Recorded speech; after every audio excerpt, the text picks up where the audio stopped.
최경영의 최강 시사.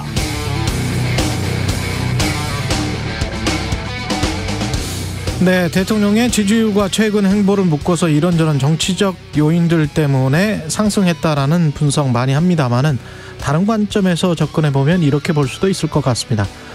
한국갤럽 기준 40%대였던 대통령 지지율이 30%대로 떨어진 게 지난 7월인데요. 이때 같은 한국갤럽의 경기전망 여론조사를 보면 향후 1년간 경기가 나빠질 것이다라고 대답한 응답자의 비율이 치솟기 시작했습니다. 이 7월에. 그러면서 쭉 올라가요. 그러다가 11월 중순에 피크를 찍은 뒤 고개를 숙이거든요.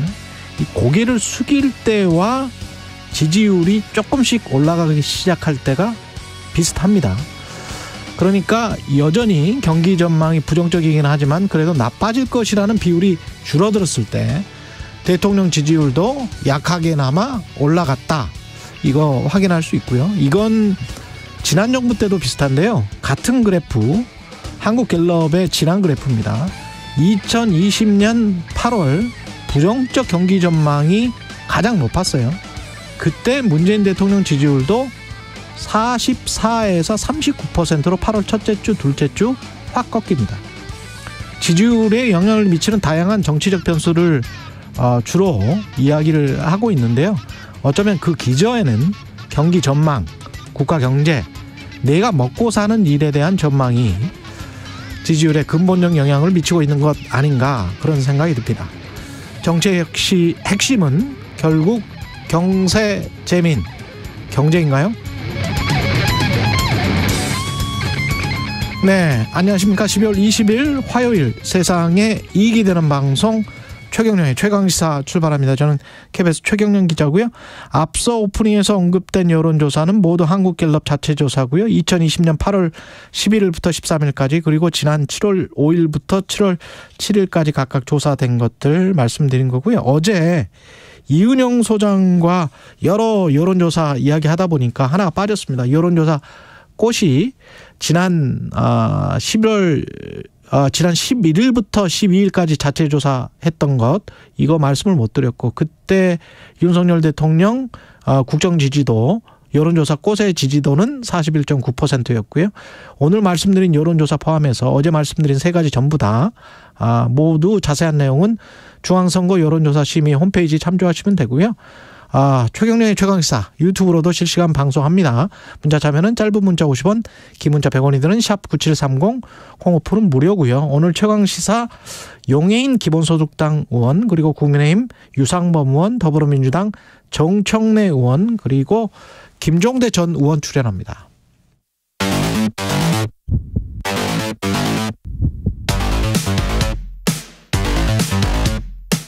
오늘 아침 가장 뜨거운 뉴스 언박싱. 자, 뉴스 언박싱 시작하겠습니다. 민동기 기자, 김민하 평론가 나와 있습니다. 안녕하십니까? 안녕하세요. 예, 한파 투포인데 낮에는 조금 풀린다고 하더라고요. 네. 예, 가정에서 난방관리, 수도관, 계량기, 동파 유의해 주시고 운전 시에는 안전거리 역시 천천히 속도 시켜서 운전하는 게 최고겠죠. 100% 당원 투표를 하기로 했다면서요, 국민의힘은? 네, 국민의힘 비대위가 당대표 최고위원 선출을 100% 당원 투표로만 결정을 하기로 했습니다. 어제 이제 이 같은 내용의 당원 당규 개정안은 만장일치로 의결을 했는데 여기에다 하나가 더 추가가 됐습니다. 최다 득표자 득표율이 과반이 안 될 경우도 있잖아요. 그렇죠. 그렇게 되면 1, 2위 득표자의 결선 투표도 시행을 하기로 했습니다. 일단 이번 룰 개정이 유승민 전 의원, 안철수 의원 등 비윤계 당선을 막기 위한 것 아니냐 이런 지적이 나왔고요. 특히 결선 투표제 도입으로 이른바 비윤계 후보가 당선되기가 더 어렵게 됐다라는 평가도 나오고 있습니다. 왜 그렇죠? 왜냐하면 이른바 친윤 후보들이 많이 나올 수도 있지 않습니까? 그렇죠. 그러면 이제 어부지리로 비윤계가 만약에 1등이 될 수도 있거든요. 그랬을 때 1, 2위가 나왔을 때 그렇습니다. 비윤계 후보가 최다 득표를 하더라도 이제 2위와 재대결을 해야 된다라고 한다면 그때 몰아주면 된다. 네, 친윤 후보들 사이에 갈라졌던 당원 지지가 이제 결집을 할 수도 있다. 이걸 염두에 둔 것 아니냐, 결선 투표가 이런 평가도 나오고 있습니다. 어찌 됐든 비윤 주자들은 굉장히 반발을 하고 있습니다. 안철수 국민의힘 의원은 이 당대표 뽑는 게 골목대장이나 친목회장을 뽑는 것은 아니지 않느냐라고 이제 비판을 했고요. 유승민 전 의원 같은 경우에는 이제 본인이 앞서가니까 나를 죽이려는 것이다. 당을 100% 윤 대통령의 1인의 사당으로 만드는 것이다 라고 주장을 했고, 윤상현 의원도 이렇게 속전속결로 밀어붙였어야만 했는지는 좀 안타깝다. 다시 한번 생각해 주길 바란다. 이렇게 얘기를 했는데, 어찌됐든 국민의힘 비대위는 오늘 상임정국위원회를 개최를 하고요. 23일에는 전국위 상임정국위원회를 차례로 거쳐서 룰 개정을 마무리할 계획입니다.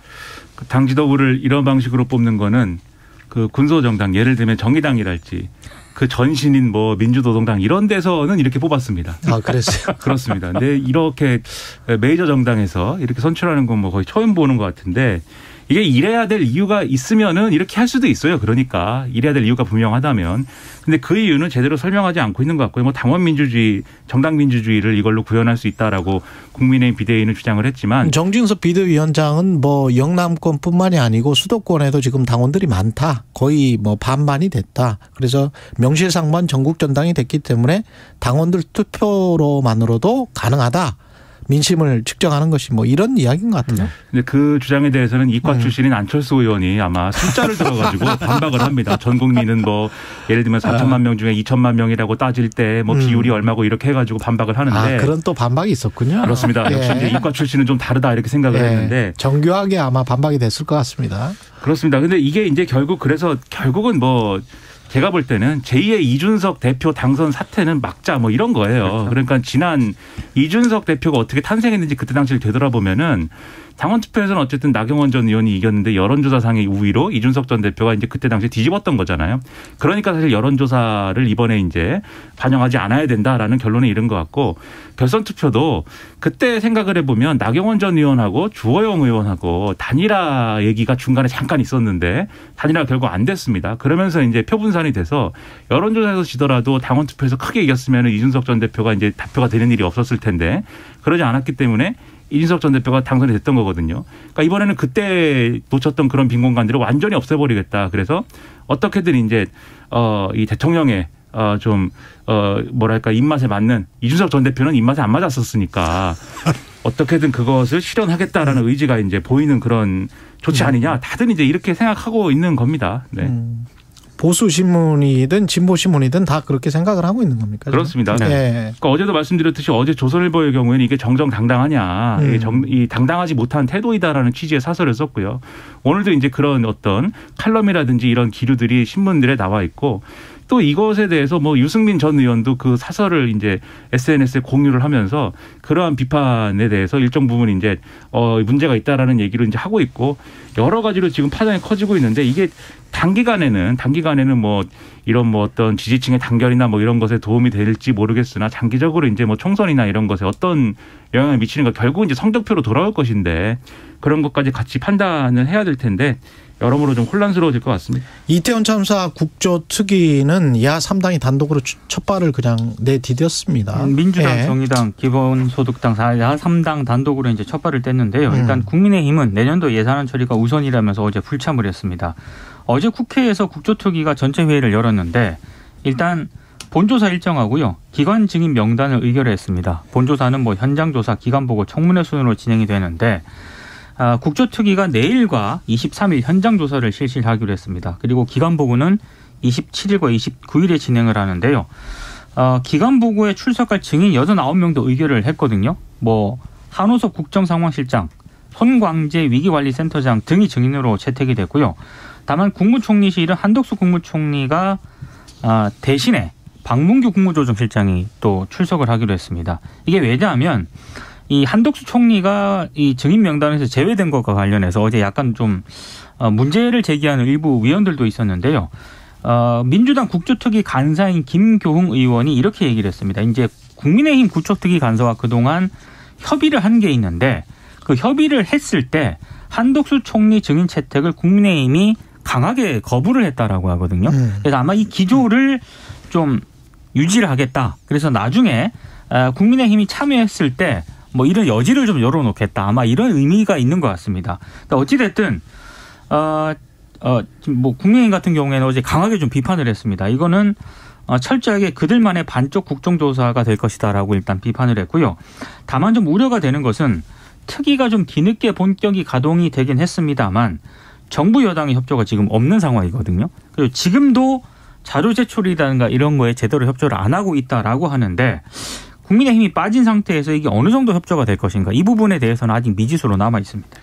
그러니까 이제 우상호 의원이 국조특위 위원장 맡고 있는 우상호 의원이 이렇게 얘기를 했습니다. 이게 지금 뭐 시일이 이미 이 주어져 있는 시일이 반 이상 지났기 때문에 국정조사 할 수 있는 그 시한이 반 이상 지났기 때문에 어쩔 수 없이 이렇게 진행을 하지만 이 내년 초에 진행이 되는 청문 조사 일정에라도 국민의힘이 참여했으면 좋겠다라고 얘기를 했거든요.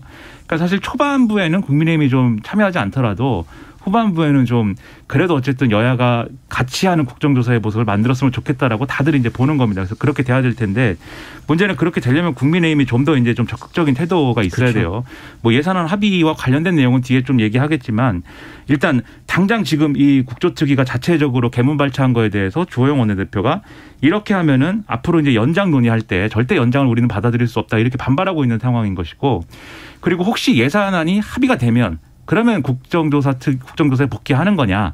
여기에 대해서 국민의힘 원내대변인이 이렇게 얘기를 했거든요. 지금 이제 증인을 89명을 채택을 이미 했기 때문에 이게 혹시 정쟁의 소지가 있는 것은 아닌지 우리가 보고 판단하겠다. 이렇게 여지를 열어두고 있는데 그러한 메시지보다는 예산안이 어쨌든 협상이 타결이 되면 우리도 전향적으로 판단하고 연장 여부에 대해서도 뭐 당장 답할 수는 없는 것이지만 최선을 다해서 한번 뭐 맞는 방식으로 해보겠다. 이렇게 가야 되지 않겠습니까? 먼저 이렇게 국정조사에 대해서 계속 선을 긋고 계속 거리를 두고 이런 태도가 국민들 보기에는 별로 좋지 않을 것이다. 이렇게 생각합니다.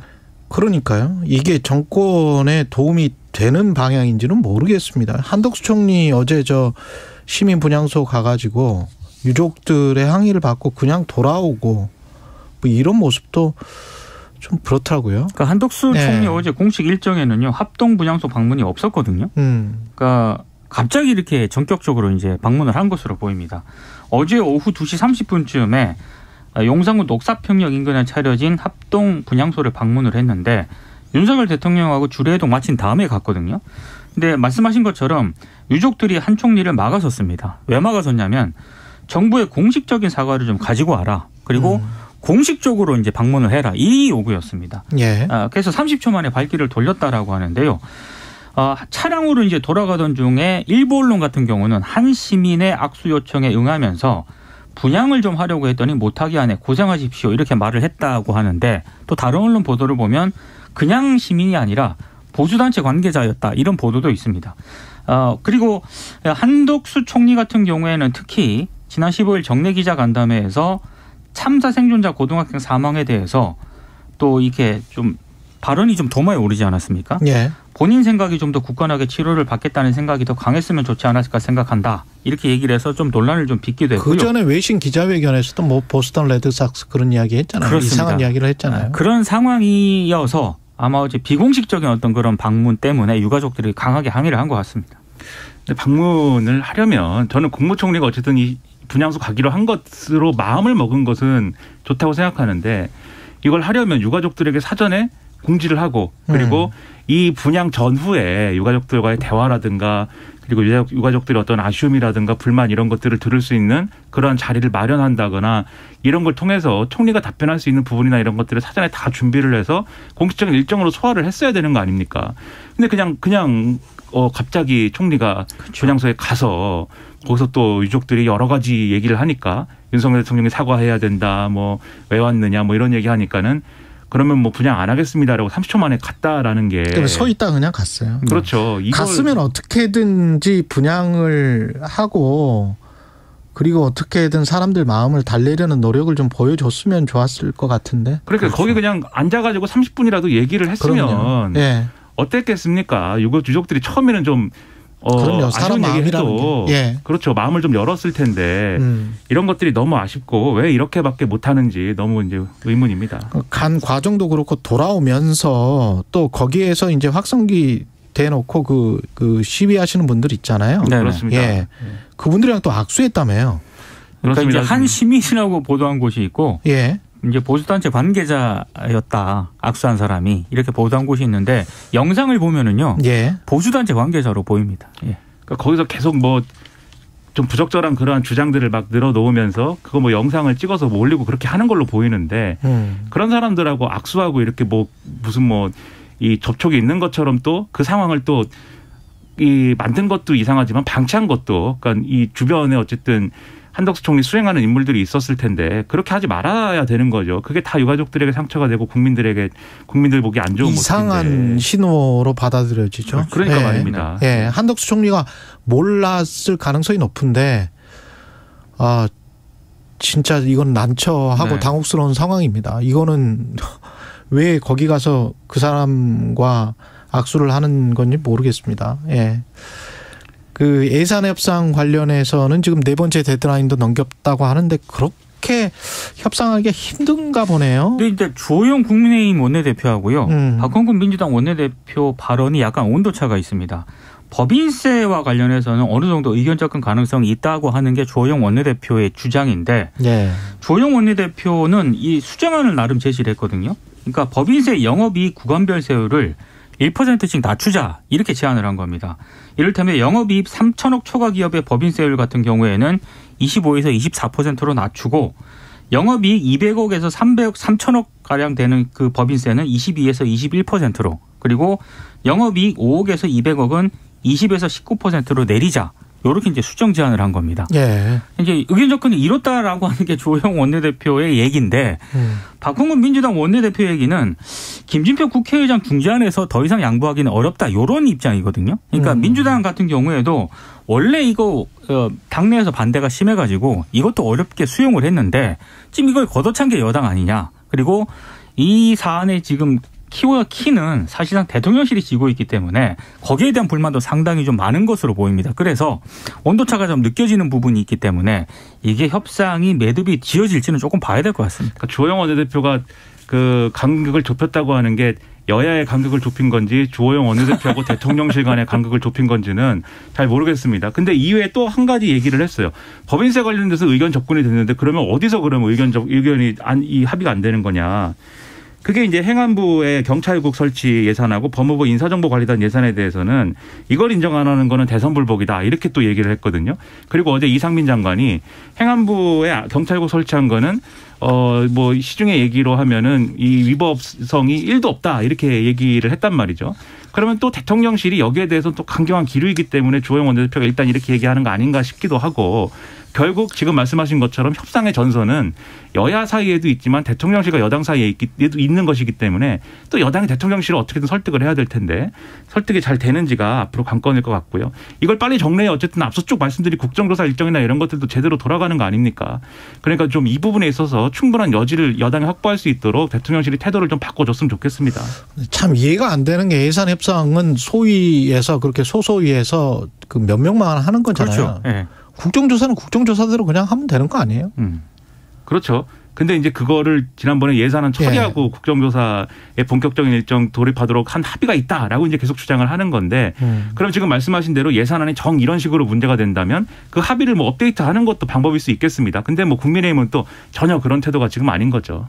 YTN 관련해서는 돌발 영상 올렸다가 30분 만에 내렸었는데 리허설 영상이었죠? 네. 예. 국정과제 점검회의 관련 사전 리허설 장면을 YTN이 지난 16일 돌발 영상으로 만들어서 송출했다가 삭제를 했는데요.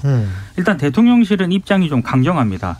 허가되지 않은 사전 리허설 장면을 생방송 장면하고 교차 편집을 해서 마치 사전 각본에 따라 생방송이 진행이 된 것처럼 왜곡을 했다.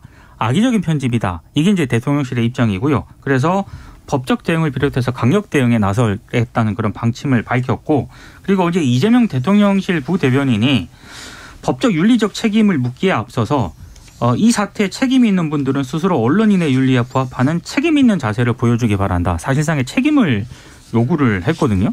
근데 지금 YTN 같은 경우에는 이 부분에 대해서 일단 공식적으로 사과는 하긴 했습니다만 지금 관련자들에 대해서 또 사내 징계를 추진을 하기로 했다라고 하거든요. 근데 다만 노정면 YTN 디지털 센터장이 어제 입장을 냈는데 일단 리허설 영상을 사용할 권리가 없었는데 실무착오로 제작에 사용을 했기 때문에 그래서 내린 것이다라고 해명을 했고요. 네, 저작권과 관련된 거죠? 그렇습니다. 예. 그러면서도 이번 리허설 사실을 보도하면 안 되는 것이냐. 영상만 못 쓰는 것이다. 그리고 애초에 이 영상을 왜 방송 불가 대상으로 합의를 해줬는지도 좀 따져야 한다. 그리고 왜 돌발 영상 전에는 이 사실을 언론이 보도하지 않았는지에 대해서도 좀 비판을 받아야 한다. 이런 입장을 또 내놓았습니다. 세 가지를 말씀드리겠는데요. 첫 번째로 지금 말씀하신 대로 쓰면 안 되는 영상을 쓴 거에 대해서는 YTN이 책임져야죠. 그건 문제가 저작권 있습니다. 문제이기 그렇습니다. 때문에. 예. 두 번째, 지금 대통령실은 악의적 편집을 통해서 이게 리허설이 아닌데, 그러니까 짜고 치는 것이 아닌데 마치 그렇다는 듯이 편집했다라고 주장하는데 그거는 보도의 영역이죠. 그 보도가 맞는지 틀리는지를 대통령실이 이런 식으로 이제 규정하는 것은 옳지 않다라는 생각이고요. 아닌 것은 아닌 대로 얘기를 하면 되지 않습니까? 그러니까 대통령실이 계속 이렇게 강요하는 뜻이 이게 그렇죠. 우리께 무조건 맞아. 이렇게 이야기하는 거는 그러니까 문제가 있는 거 같아요. 보도할 수 있는 내용입니다. 영상을 쓰면 안 되는 거지. 세 번째로 이거에 대해서 언론사에게 너희가 먼저 성의를 표시해봐라는 식의 책임질 사람 빨리 책임지세요라고 얘기하는 게 이게 바람직한 이 권력과 언론의 관계인가요? 그렇지 않은 것 같습니다. 뉴스 언박싱 민동기 기자 김민하 평론가였습니다. 고맙습니다. 고맙습니다. KBS 1라디오 총영연의 최강시사 듣고 계신 지금 시각 7시 41분입니다. 날씨 정보입니다. 중부와 경북 지역에 한파특보가 발효 중인 가운데 중부지방은 영하 15도에서 영하 10도 안팎의 기온 분포고요. 서울 영하 9.1도 등으로 매우 춥습니다. 남부지방도 영하 7도 안팎을 나타내고 있는데 오늘 낮부터는 추위가 일시적으로 다소 풀리겠습니다. 영상으로 모처럼 올라서서 서울 1도, 대전 3도, 대구 6도 등 전국의 낮 기온이 0도에서 9도 분포가 되겠습니다. 오늘 전국이 종일 막다가 밤부터 흐려지겠습니다. 그리고 내일은 중부지방을 중심으로 많은 눈이 내리겠습니다. 서울의 아침 기온이 영하 1도 등 그다지 춥지 않은 아침이 되겠지만 중부지방에 많은 양의 눈 주의하셔야겠습니다. 경기 북동부 지역과 강원 내륙 산지에 5에서 최대 10cm, 서울 경기 등 그 밖의 중부와 영남 1에서 5cm의 눈이 예상되고요. 모레부터 24일까지는 충청 호남 지방으로 서해안 쪽으로 많은 눈이 예상돼서 각별한 주의가 필요하겠습니다. 그리고 이 기간 동안에는 내내 춥겠습니다. 한편 영동과 경상권에는 대기가 매우 건조한 상태입니다. 지금 서울의 기온은 영하 9도입니다. 날씨 정보였고요. 다음은 이 시각 교통 상황 알아보겠습니다. KBS 교통정보센터의 유하영 씨입니다. 네, 서울 시내에서는 돌발 구간이 있습니다. 올림픽대로 하남 쪽으로 반포 주공아파트 앞 2차로에서 사고 났습니다. 행주대교부터 정체고요. 강변북로 구리방향 행주대교에서 동작대교까지 막히고 이 구간 지나는데 1시간 정도 걸리겠습니다. 노들로 한강대교 방향 서울교에서 여의교 사이 정체는 사고 때문입니다. KBS 교통정보센터였습니다. 오늘 하루 이슈의 중심. 당신의 아침을 책임지는 직격 인터뷰. 여러분은 지금 KBS 1라디오 최경영의 최강시사와 함께하고 계십니다. 네, 더불어민주당과 정의당, 기본소득당, 야3당이 어제 이태원 참사 국정조사 특별위원회 전체 회의를 열어서 국조 일정 등을 단독 의결했습니다. 국조특위 소속 의원입니다. 용해인 기본소득당 의원 전화로 연결돼 있습니다. 안녕하세요. 네, 안녕하세요. 기본소득당 용해인입니다. 예, 이태원 참사 일어나고 지금 52일 지났고요. 국조특위가 꾸려진 지도 거의 한 달, 26일째가 돼서 어제 이제 구체적인 일정과 증인 명단이 나왔네요. 네, 어제 이제 야3당이 국조특위 전체 회의를 열어서 이제 증인과 국정조사 일정을 의결했습니다. 예, 뭐 쭉 보면 총리는 없네요, 여기에. 네, 이제 한덕수 국무총리가 이제 국정조사에 참여하는 것을 여당에서 극구 반대를 했다고 합니다. 그래서 어제 이제 일정과 증인 참고인에 대한 의결 자체는 예. 그동안 물밑으로 이제 여당과 협의해 온 것들을 바탕으로 최대한 여당이 국정조사에 참여할 수 있도록 독려하기 위한 취지에서 협의해온 내용을 바탕으로 의결을 한 것입니다. 그러다 보니 국무총리가 빠지게 되었는데요. 그래서 야당 의원들 중심으로 국무총리가 기관 증인에서 제외되는 것이 말이 되느냐에 대한 문제 제기가 있었습니다. 이 부분 관련돼서는 아마도 앞으로 또 여당이 국정조사에 참여하게 되는 과정에서 더 협의가 있을 것 같습니다. 현장조사, 내일 첫 현장조사에 나선다는데 현장조사는 어떤 방식으로 이루어질까요? 네, 이제 현장조사 같은 경우는 내일 이제 이태원 참사 현장, 그리고 이태원 파출소, 그리고 서울경찰청과 서울시청을 이제 가게 됩니다. 그래서 가서 이제 직접 눈으로 확인해야 될 것들을 눈으로 확인하고 관련해서 기관 담당자들에게 질문해야 될 것들을 질문하는 방식으로 진행되게 될 것 같습니다. 그 전문가 위촉이랄지 서류 제출이랄지 뭐 이런 것들 핵심적인 것들도 이렇게 쭉쭉 다 나와야 될 것 같은데 거기에 관한 추가 사안도 다 의결이 됐습니까? 네, 이제 어제 전문위원, 야당 쪽 추천 전문위원들과 이제 그러니까 그 서면 제출 의무 기간을 추가로 의결을 했습니다. 사실 전문가들을 위촉해서 이 전문위원들이 예비조사 기간 동안 충분히 좀 국토위원들과 함께 조사를 하는 과정이 필요한데요, 국정조사에는. 예. 그런데 지금까지 여야가 협의를 전혀 이뤄내지 못하면서 이 전문위원들의 활동도 좀 거의 이루어지지 못했습니다. 그래서 어제 그나마 좀 늦었지만 전문위원 위촉이 이루어졌고 또 일정 부분 유가족들의 요구가 또 반영이 되었습니다. 그리고 서류 제출 그 기관들 같은 경우는 사실 서류 제출을 너무 안 합니다. 정부 기관들에서 너무 비협조적이고요. 그래요? 네. 그러다 보니 조금 더 의무적으로 이 서류 제출을 하게 만드는 효과를 갖도록 이 서류 제출 기간을 의결을 했습니다. 그렇군요. 만약에 서류 제출을 안 하면 어떻게 되나요? 국회 차원에서 어떻게 징벌을 할 수 있거나 뭐 방법이 있습니까? 이제 일단 제출해야 되는 서류, 분명히 존재하는 서류들 같은 경우에 존재하지 않았다라고 한다면 국정조사가 마무리되는 단계에서 위원회 차원의 의결을 통해서 고발 절차에 들어가게 될 것 같습니다. 그 정도? 그리고 네. 항의 방문 등을 통해서 어떻게든 그러니까 이 자료가 나와야 조사를 할 수 그렇죠. 있습니다. 네. 그래서 제대로 조사를 하기 위해서 국정조사 마무리되기 전이라도 야당 의원들은 우리가 어떤 행동을 통해서라도 반드시 자료를 제출받자라는 좀 의지를 가지고 있고요. 그런 기획들도 아마 앞으로 하게 될 것 같습니다. 그런데 여당인 국민의힘이 지금 참여를 안 하고 있고 국민의힘 소속 의원들은 오늘 유가족 협의회와 별도로 만나서 뭐 간담회를 진행한다고 하는데 이게 뭘 의미하는 걸까요? 유가족 간담회를 하게 되면 유가족분들이 국정조사를 해달라라고 요청하시지 않겠습니까? 예. 유가족분들이 선을 걷는 진상규명을 계속해서 요구하고 있기 때문에 그래서 아마 제 생각에는 이 유가족분들을 만나고 나면 그 유가족분들의 요구를 받아서라도 국정조사에 복귀하게 되지 않을까, 그런 명분이 되지 않을까라는 기대를 좀 갖고 있습니다. 그런데 이게 국정조사라는 게 워낙 대통령실의 의지가 또 강하게 반영이 되고 있다 보니 실제로 복귀로 이어질지는 좀 지켜봐야 할 것 같습니다. 대통령실의 의지는 뭐라고 생각을 하세요? 대통령실이 이상민 장관 해임 건의안 통과되었을 때도 국정조사 할 생각이 있냐라고 이야기하지 않았습니까? 그리고 대통령실에서 이제 국조 보이콧 이야기가 나오기도 했습니다. 사실 이 여당이 아니라 대통령실에서 보이콧 이야기가 나온다는 건 여당 의원들뿐만 아니라 정부기관들에서도 국정조사를 무력화하겠다라는 의지를 보여준 것이라고 저는 생각하는데요.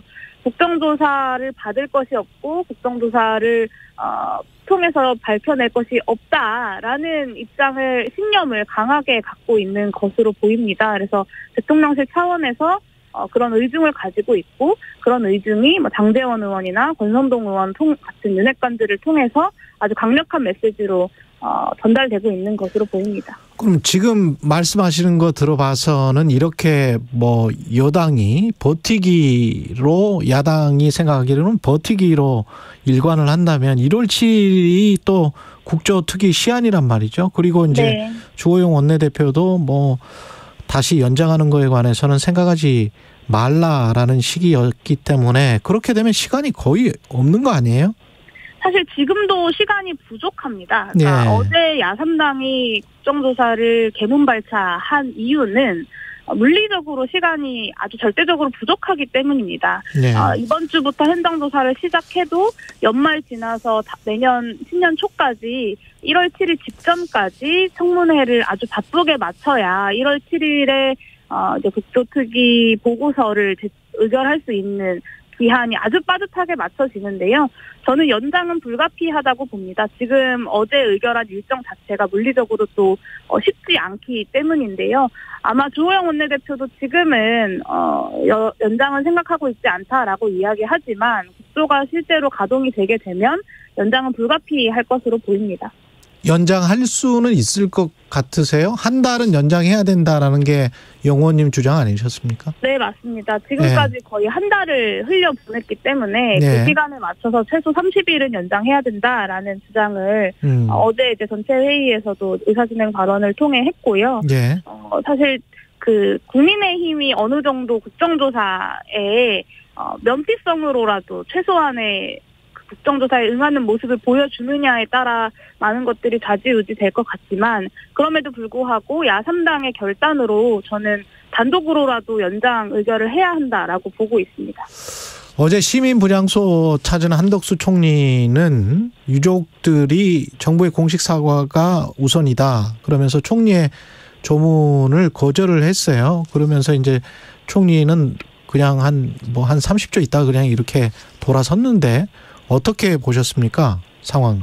네, 30초 있다 돌아섰다라는 기사를 보고 저 참 황당했는데요. 도대체 대한민국의 총리라는 분이 공감 능력이라는 것이 있는 건가라는 생각이 계속 듭니다. 이 외신 기자와의 간담회에서의 농담 사태도 그렇고 얼마 전 이태원 참사 생존자 고등학생이 스스로 목숨을 끊었을 때 조금 더 마음을 잘 단단하게 먹었으면 어땠을까라는 이야기를 하는 것도 그렇고 어제 유가족들이 그 앞에서 조문받지 않겠다라고 했던 그 이야기도 정말 총리가 조문받는 것이 너무 그 자체로 싫어서였겠습니까?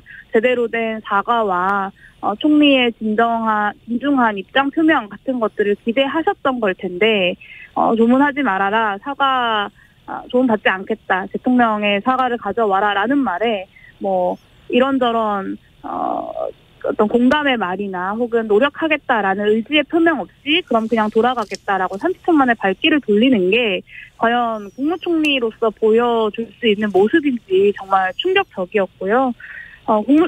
이런 망원 총리 그리고 공감 능력 제로 총리는 하루빨리 경질해야 된다고 생각합니다.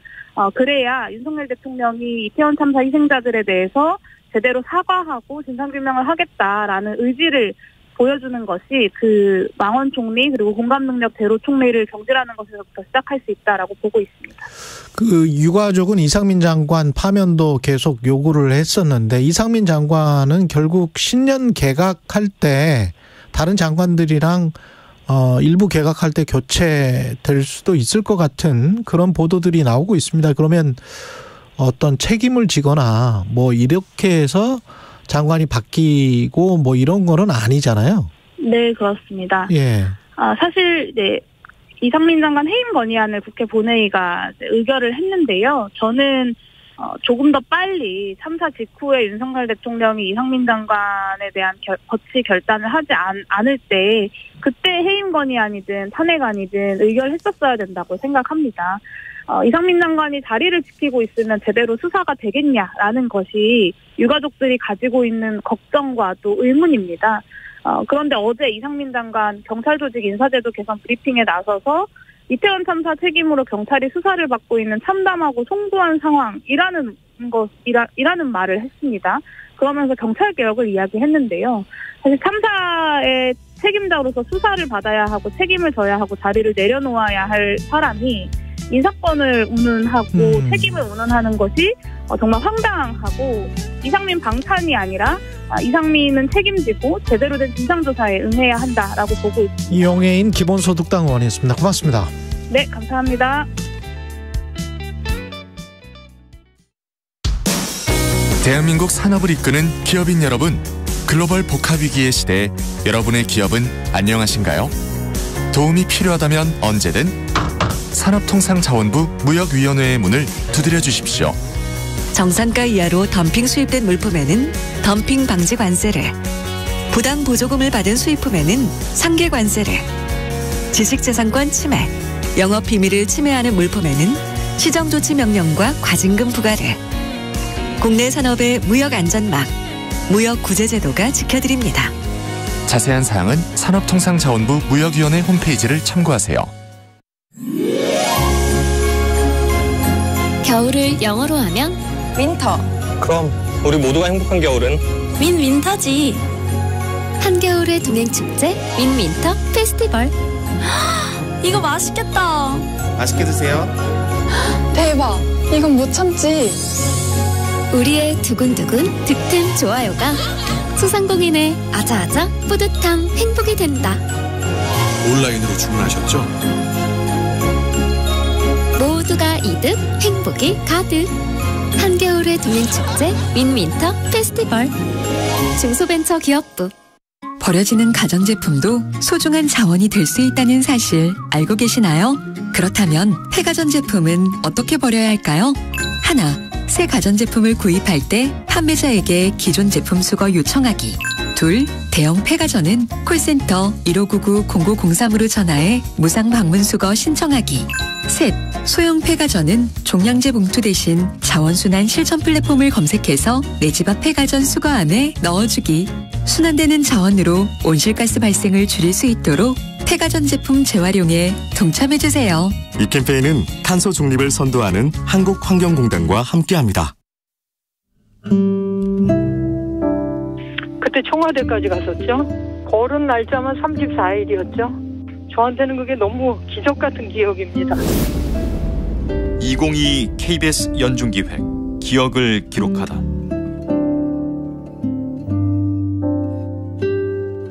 예, 저는 부산 한진중공업에서 37년 만에 복직한 김진숙이라고 합니다. 제가 이제 해고되고 정년퇴직이 얼마 안 남았는데 사측에서는 저의 존재 자체를 부정을 하니까 저는 어쨌든 정년퇴직 전에 이 문제를 좀 풀고 싶었어요. 그래서 이제 복직의 염원을 안고 세 사람이서 출발을 했었죠, 부산에서. 가는 지역마다 이제 수많은 시민들이 합류를 하셨었죠. 그래서 같이 걸어주시고 저한테는 그게 너무 기적 같은 기억입니다. 나중에는 가속도가 붙어가지고 제가 너무 빨리 걸어가지고 욕도 많이 먹었습니다. 좀 천천히 가라고.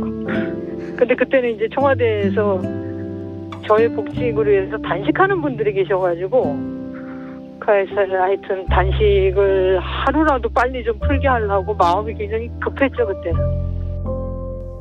한진중공업 해고 노동자였던 김진숙 씨는 기억합니다. 1년 전 겨울 부산에서 청와대까지 걸었습니다. 34일간의 여정은 단순한 도보투쟁이 아닌 수많은 시민들과의 연대의 시간. 해고에서 복직까지 37년이 걸릴 줄 알았더라면 할 수 있었을까? 결국 긴 싸움을 이겨낸 힘은 공감의 결과였습니다. 당신과 대한민국의 기억, KBS가 기록합니다.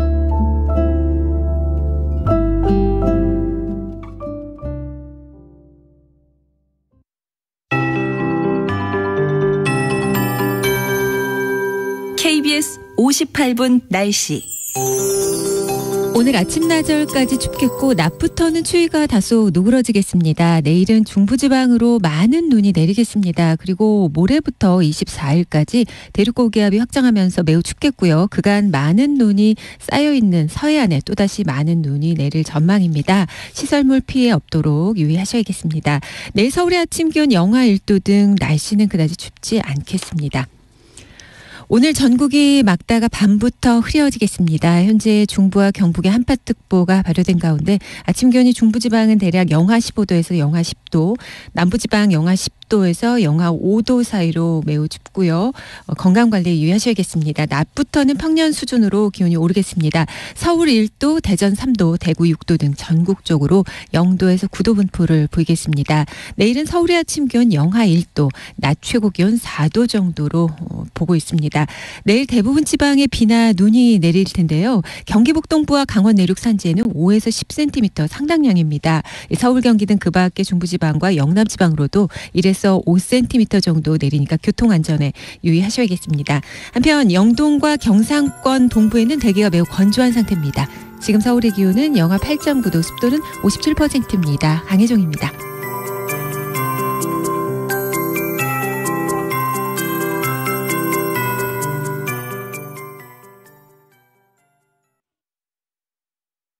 정성을 다하는 국민의 방송 KBS가 8시를 알려드립니다. AM 711kHz, FM 97.3MHz, KBS 1라디오입니다. HLKA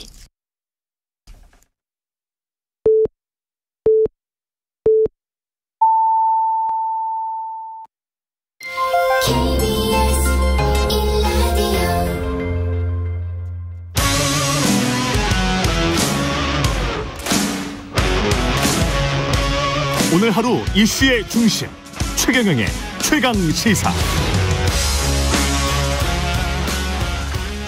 네, 국민의힘이 차기 당대표를 100% 당원 투표로만 뽑기로 결정했습니다. 속전속결로 전대룰이 개정됐고요. 이렇게 되면 주자별 유불리가 어떻게 되는지 국민의힘 유상범 의원님 처음으로 나오셨습니다. 안녕하세요. 예, 반갑습니다. 예. 이게 속전속결로 제가 전대룰이 결정됐다 이렇게 말을 했는데 이 말이 맞습니까? 몇 주 전부터 전대룰에 대해서는 좀 이야기했었죠. 당내 논의가 많았고요. 그렇죠. 전대룰에 대해서 뭐 7대 3의 전대룰을 개정해서 뭐 8대 1로 가냐, 9대 1로 가냐, 10대 0로 가냐 이런 논의가 시작된 거는 좀 시간이 됐습니다. 그렇군요. 네. 예. 전대룰 관련해서 오늘 자세히 여쭤보기 전에 그 대표 발의하신 법안이 내년부터 만 나이가 통일되는 거. 네. 이걸 대표 발의하셨더라고요. 네, 그렇습니다. 예. 이건 법안 낸 배경 같은 거를 좀 설명을 해 주십시오.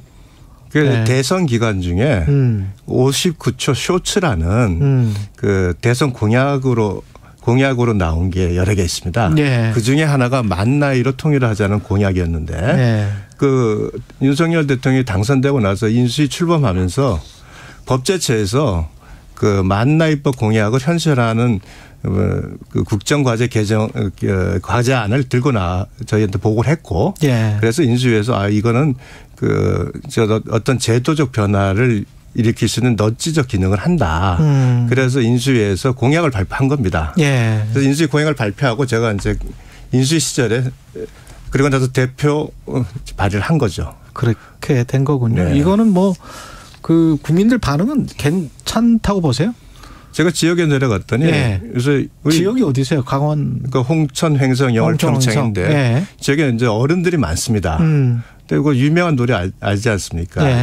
내 나이가 어때서. 예. 그래서 어른들이 다 내년에도 나이 안 먹어도 된다라는 예. 말씀을 하시면서 나이가 좀 줄어든다. 예. 심리적으로 이제 위로를 많이 받으시는 게 있는데 이건 제가 농담으로 말씀드린 거고 예. 저희가 나이와 관련해서 여러 가지 그 혼란이 많았습니다. 행정적인 거. 예. 예. 행정적인 것도 그렇고 우리가 이제 임금 피크제 적용과 관련돼서 56세였는데 그러네. 그게 하급심에서는 그게 만 56세라고 판단했는데 대법원에서 최근에 예. 만 55세라고 판단해서 그 나이로 인해서 한 6년 정도가 혼란이 있었습니다. 그렇군요. 게다가 우리 코로나 이제 접종 나이 이것도 예. 우리가 사실은 간단하게 보면 나이로 계산하면 이게 연나이냐 만나이냐 그러네. 기준이 없었고요. 그렇죠. 의약품 섭취 나이도 명확히 기준이 없었습니다. 이런 여러 가지 혼란이 있어가지고 이것을 하나의 기준을 제시하는 그 법안이 되겠고요. 그리고 현재 연나이로 지금 현재 우리 지금 법안이 되어 있는 게 한 60여 개가 있습니다. 예. 그래서 아직도. 예. 그래서 예. 그 법제처에서 상반기 중에 예. 그거를 이제 정리를 할 텐데 예. 무조건 만 나이로 이제 갈 수는 없는 거고요. 그 제도의 취지에 따라서 이제 나이 적용이 달라지는데 그러나 그런 기준이 없을 때는 만 나이로 한다는 객관적 기준을 제시하고 예외적으로 연나이를 이제 사용할 수 있게 이렇게 하면 제도가 시스템을 다 갖추는 거죠. 예.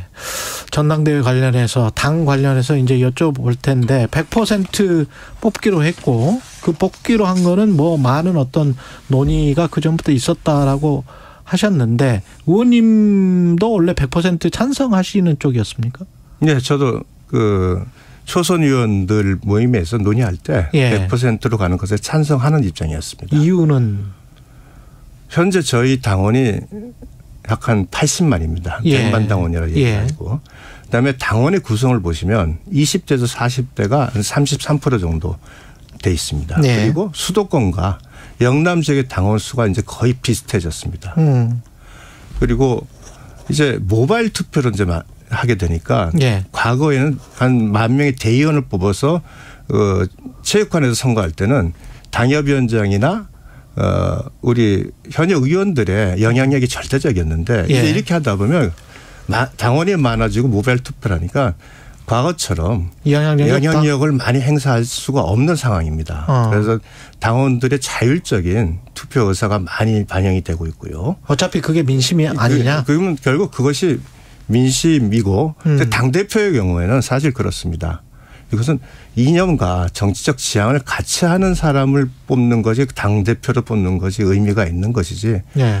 우리 당이 아닌 당을 반대되는 입장을 가진 사람이 좋아하는 사람이 투표에 참여하거나 그렇게 네. 해서 당대표를 뽑는다면 네. 결국은 그로 인해서 어떤 혼란도 충분히 우려하는 측면이 있습니다. 이거는 이제 경험적 과정을 통해서 발생한 건데요. 이준석 당대표 말씀하시는 거예요? 네. 그것도 있지만 과거에 보시면 네. 우리 20대에서 옥새 들고 나르샤 사건이 벌어졌지 않습니까? 그 예, 총선에서 사실 그게 김무성. 예. 뭐 제가 특정인을 말씀드리는 건 아니고요. 예. 그러다 보니까 갑자기 저도 그 이름이 생각이 나서 그래요. 예.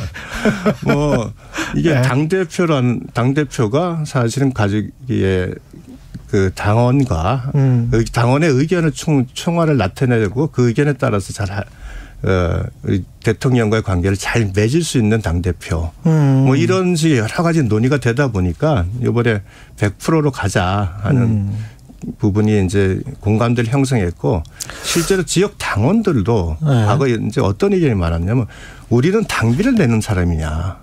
우리가 당원인데 당비만 내는 사람이냐. 당비만 내는 사람이냐. 당원이라면 우리가 제대로 투표권을 행사할 수 있어야 되지 않느냐라는 강한 그 반발이 많았습니다. 저희 당에서 특히. 우리 권리는 우리가 지켜야 된다. 네, 우리 네. 권리를 행사할 수 있는 그것을 요구하는 목소리가 컸는데 그것이 제일 현실적으로 가장 명확하게 나타낼 수 있는 게 사실 당대표를 당원이 뽑는 것이 어떤 면에서는 당원 투표권이 제대로 행사되는 측면이 있습니다. 그런데 그것과 정당 민주주의라는 것 또는 뭐 그 안에 아까 이제 이념의 일치성 같은 거 말씀하셨습니다만 잘못하다가는 이제 이념의 경직성, 협소성, 그다음에 뭐 파당 어떤 특정 정파가 장악하는 것 이런 걸로 이제 우려를 할 수도 있는 거잖아요. 아까 이제 윤석열 대통령과 가까운 예, 그런 이야기를 하셨기 때문에 그런 혹시 당내에서 그 소수파라고 해야 될까요? 그런 의원들의 반대 같은 건 없었습니까? 지난주에 초재선 의원들이 예. 100%를 할 때 예. 반대가 있었습니다. 있었습니까? 그러나 절대 예. 다수가 예. 그러니까 100%는 아니지만 절대 예. 다수가 100%로 가자는 그 의견을 일치를 받습니다. 예, 초재선 사이에서는 거의 예. 절대 다수였다. 그렇습니다. 그리고 다선자들도 비대위원장이 개별적으로 접촉을 다 했다는 것으로 제가 듣고 있는데 그분들로 대부분이 100%로 가자는데 동의를 했다는 것으로 저는 듣고 있습니다. 당권 주자들 중에서는 아무래도 좀 여론조사를 넣었으면 좋겠다라고 하는 쪽이 아마 안철수 의원인 것 같은데 안철수 의원도 골목 대장을 뽑냐. 유승민 의원은 뭐 여러 가지 뭐 골대를 옮긴다. 경기 전에 뭐 이런 네. 이야기 했었고 그러는데요. 어떻게 생각을 하세요? 그런 지적들. 특히 김웅 의원도 승부 조작이 판치면 팬들은 떠나리. 뭐 이런 해시태그를 올리기도 했는데. 당대표를 뽑는 걸로 이제 국한해서 말씀을 드리겠습니다. 네. 자, 당대표는 결국은 당원들의 당원들의 민심을 그러니까 얻는 사람들이 당대표가 되는 것이 기본이죠. 그런데 이제 지금까지 저희가 여론조사를 넣게 된 이유는 네. 제가 좀 전에 말씀을 드렸습니다만 과거에는 당원 수가 많이 적었습니다. 적어서. 그다음에 또 그 당원에 대한 현역 의원이나 당협위원장들의 영향력이 컸어요. 그러다 보니까 사실 당심이 왜곡되고 조직력이 강하고 특정 그 계파가 강하면 그대로 자기들이 어떤 결과를 낼 수 있는 자기들이 원하는 어떤 당대표를 세울 수 있는 그런 흐름이 있었기 때문에 여론조사를 넣은 겁니다. 근데 제가 설명드렸듯이 현재 100만 당원의 시대입니다. 예. 그리고 구성이 20대 40대가 젊은 세대가 33%를 차지하고 있고 수도권과 영남이 이제 반반 정도의 당원을 이제 차지하고 있어요. 그러니까 실제로는 이제 민심을 반영할 수 있는 충분한 여건이 돼 있는 거죠. 예. 100만 당원, 네. 100만 중에서 뽑는데 그게 골목대장을 뽑는 거겠습니까? 그리고 그 100만의 사람들의 의견을 모으는 것이 그것이 어떻게 꼴대로 옮기는 게 되겠습니까?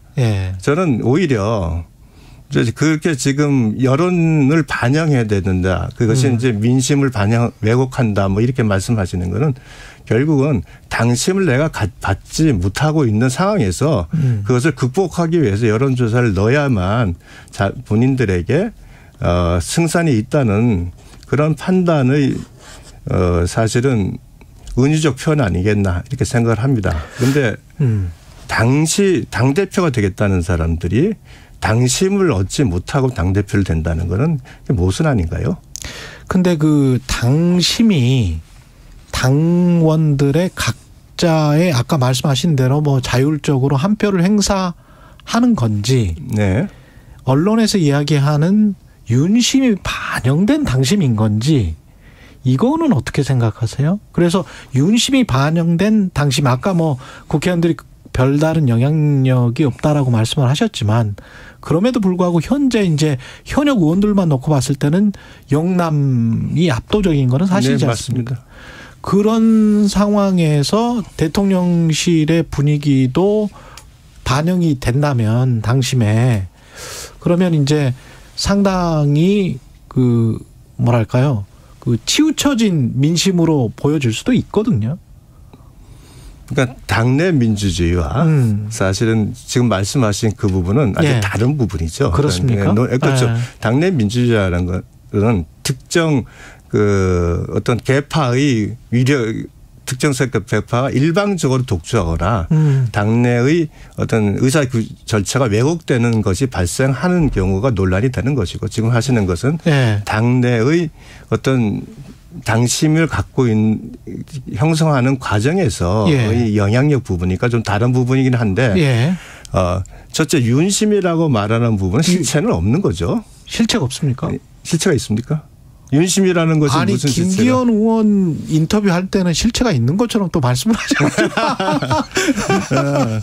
결국 예. 소위 말해서 대통령께서 예. 누구를 선택하느냐를 공개적으로 말씀하실 이유는 없을 것 같아요. 예.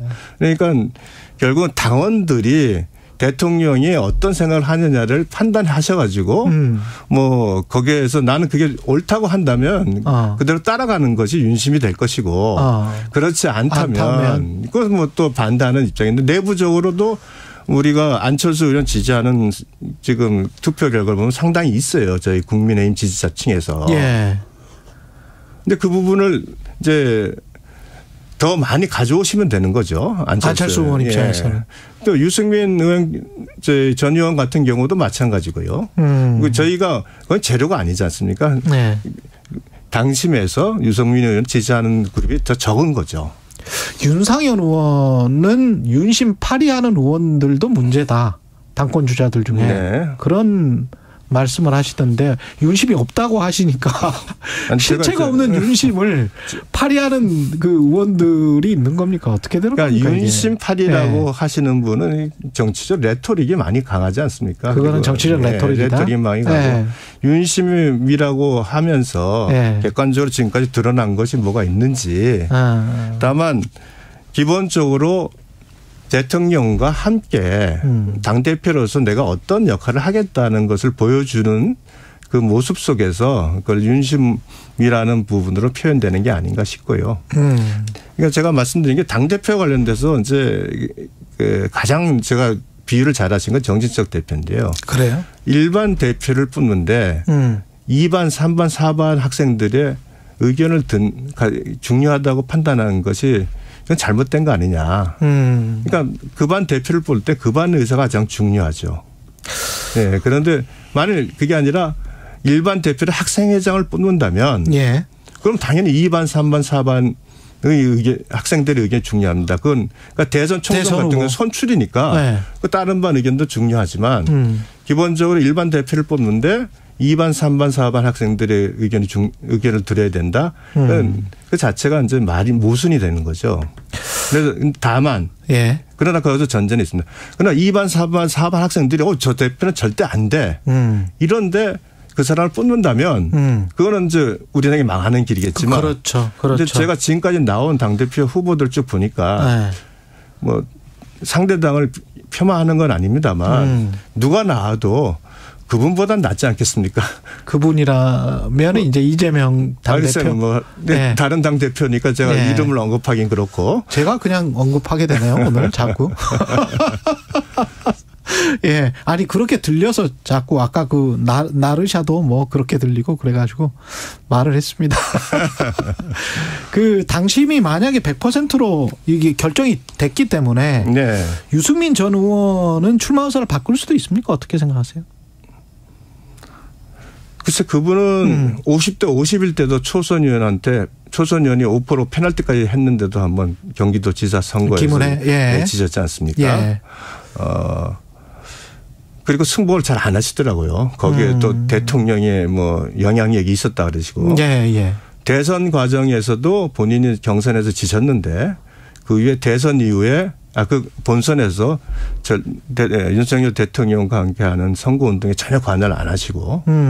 그래서 본질적으로 어떤 결과가에서 본인이 승리하지 않으면 승복을 하지 않으신다는 전 그런 모습이 자주 보여요. 아, 유승민 의원이? 네. 예. 그래서 그렇군요. 그런 부분이 있어서 글쎄 뭐 유승민 당대표께서 전 의원께서 도전하신다면 굉장히 의미가 있다고 봅니다. 유승민 의원의 지지율이 제로가 아니잖아요. 예. 상대적으로 적죠. 근데 정치는 생물 아닙니까? 예. 어차피 결과 3월 초에 선거를 치르지만 한 2달 정도의 시간이 있습니다. 예. 결국은 당원들에게 어떻게 호소하냐에 따라서 지지율의 변화는 요동칠 수 있다고 봅니다. 예. 이준석 당대표가 당대표로 나올 때 지지율이 아주 짧은 시간에 급격히 2배로 증가했습니다. 그랬죠. 예. 그게 언제냐 하면은 우리 신지혜 씨와 페미니즘 가지고 논쟁할 때 토론을 하면서 예. 소위 이제 이대남들이라고 하는 사람들이 그 당시 이준석 당대표가 압도적으로 승리했다고 하면서 지지율을 확 보내면서 온라인상에서 지지가 급격히 늘은 적이 있습니다. 예. 즉 어떤 계기가 있다면 유승민 당대표도 충분히 우리 당심을 얻을 수 있는 기회는 있다. 마지막으로 하나만. 그 권성동 무슨 김기현 윤상현 이렇게 쭉 나오잖아요. 네. 다 나오실 것 같습니까? 아니면 중간에 가다가 어떤 좀 정리가 되면서 한 분으로 모아질 것 같습니까? 이른바 이제 친윤계라고 불리는 분들. 친윤계로서 이제 굉장히 주요하게 언급되는 분들이 이제 여러분 뭐 여러분 중에 보면 제가 판단하기에는 이제 나경원 전 대표, 그다음에 그렇죠. 김기현, 그다음에 권성동 일단 주요 부분은 세 분이고, 그다음에 이제 윤상현, 조경태 이런 부분은 상대적으로 조금 덜 친윤계 아니요, 덜 친윤계 아니라 상대적으로 좀 지지율이 좀 적으신 상황이고 그런데 저는 이분들 모두가 대선 과정에서 굉장히 중요한 역할을 하셨어요. 김기현 대표 같은 경우는 대선 과정 중에 원내대표를 맡으시면서 이준석 당대표와 윤석열 후보 간에 죄송합니다.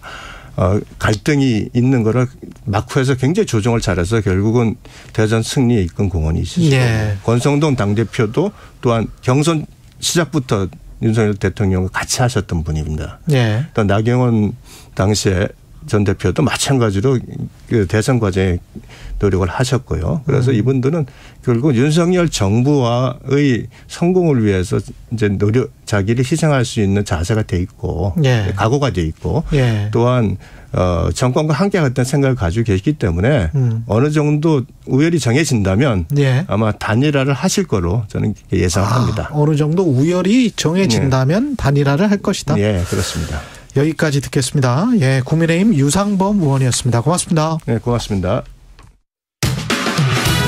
최경영의 최강 시사는 여러분과 함께합니다.